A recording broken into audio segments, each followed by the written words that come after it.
Olá, eu sou Marcelo Barzilai e este é o canal Cabalá Proibida. No primeiro vídeo que eu postei, eu disse a vocês que a Cabalá foi terminantemente proibida. E eu tenho certeza que muitas pessoas acabaram até questionando esta afirmação que eu fiz, porque tantos e tantos ensinam Cabalá na internet, tem tantos livros que falam da conhecida Cabala. Há tantos anos pessoas estão aí estudando, se dedicando a essa disciplina. Mas o que eu quero dizer para vocês e o que eu afirmei no vídeo passado foi que você, nunca fez uma reflexão a respeito do que ensinam nesses supostos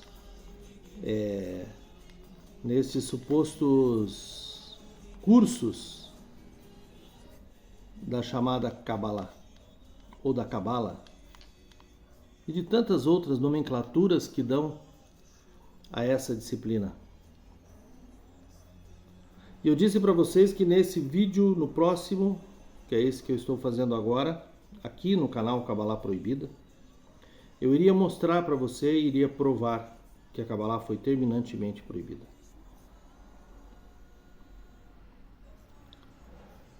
Se você estudar os ensinamentos dos mestres judeus antigos, você vai ver que existem diversas proibições. E o meu questionamento é o seguinte: se existem proibições, nenhuma autoridade judaica, nenhum rabino, nenhum mestre está autorizado a ensino,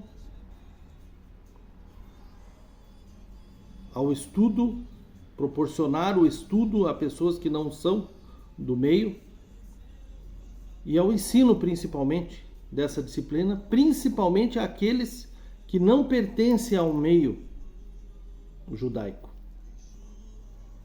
Então o meu questionamento é: se essas pessoas estão proibidas, se existem proibições, e vocês vão ver que o principal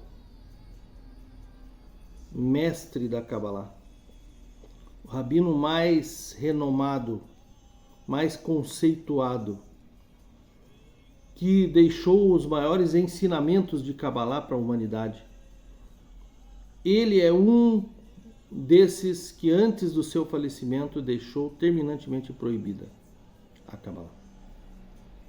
A primeira restrição nós temos de um rabino chamado Shabbatai HaKohen. Ele era chamado de Ushar. Num livro que é extremamente importante para a ortodoxia judaica, chamado Shulchan Aruch,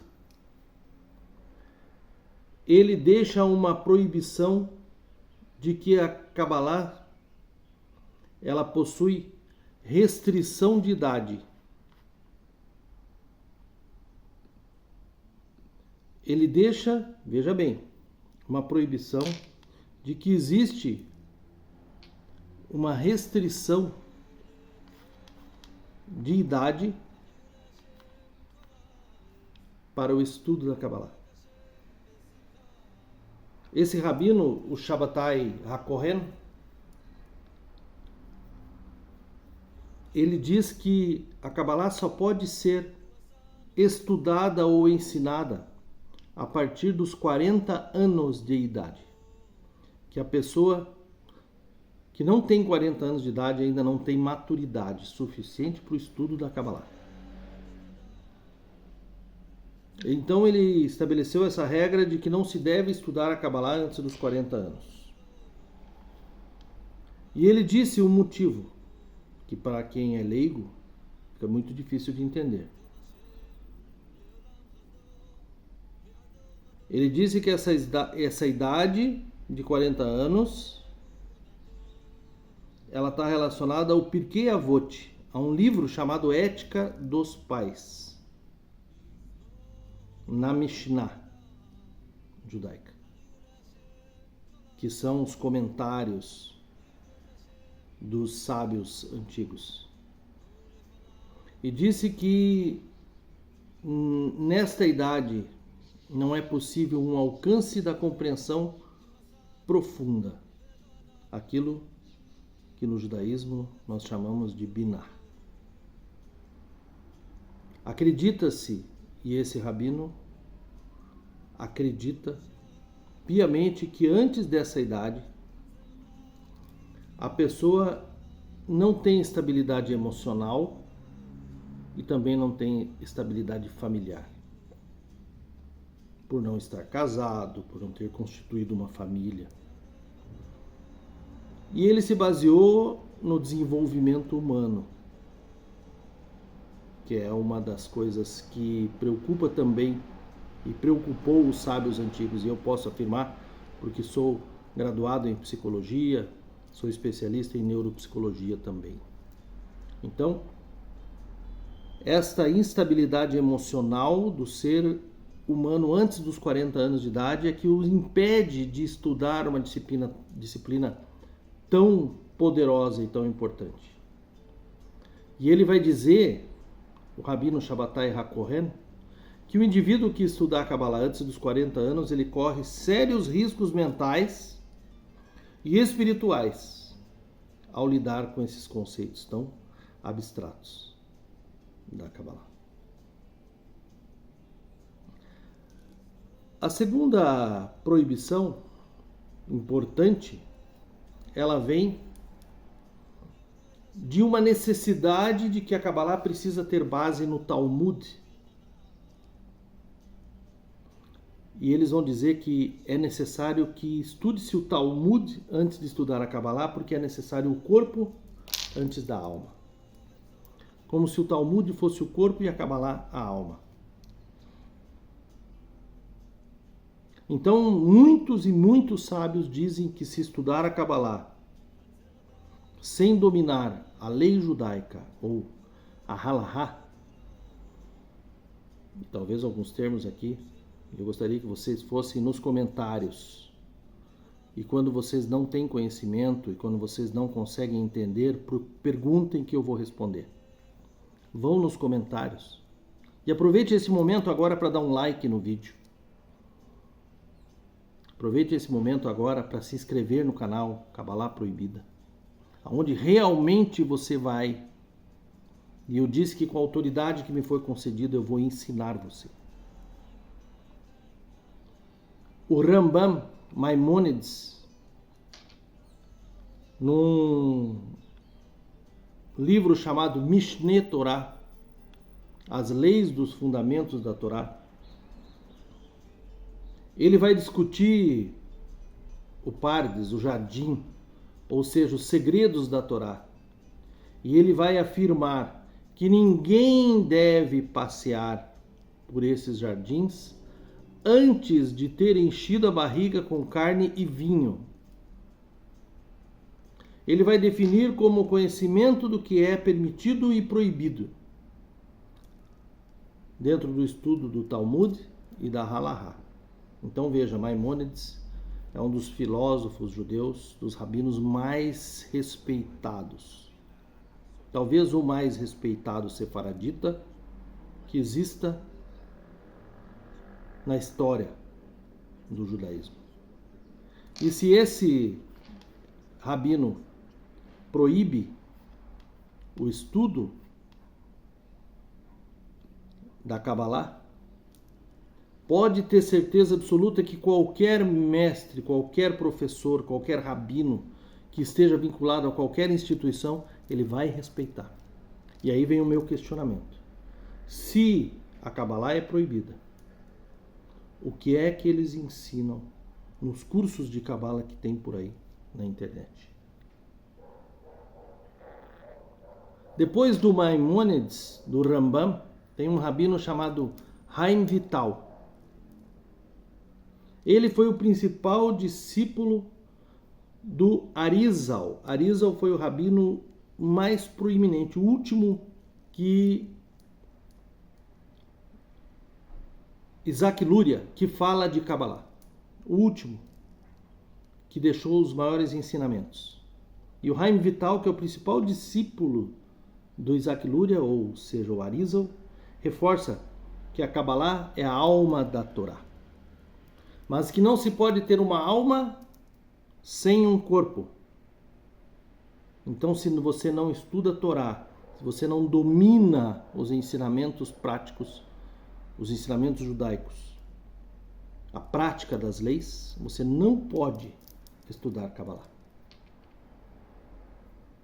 E a terceira proibição é da Kabbalah prática, ou Kabbalah Masit. Diferente da Kabbalah teórica, a Kabbalah prática, que ela faz uso de nomes, dos nomes de Deus, ela faz uso de amuletos, de invocações para alterar a realidade física. Né? A Kabbalah prática, ela foi amplamente proibida.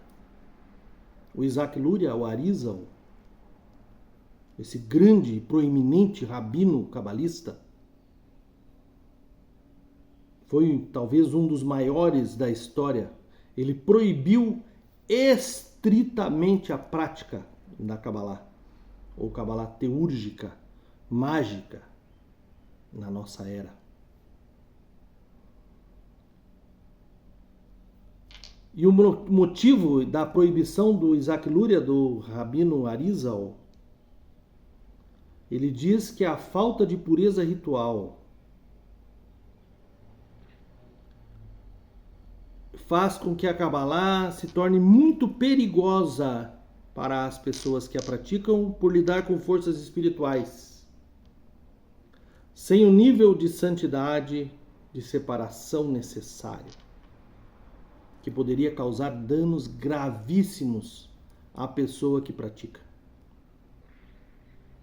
Então veja, a proibição não é por egoísmo, não é porque querem que a Kabbalah ou queriam que a Kabbalah fosse exclusivamente sua ou que seja exclusivamente dos judeus. A proibição, ela está em algo muito mais amplo, que é a segurança de quem a pratica. Muitos grupos heterodoxos também proíbem a Kabbalah.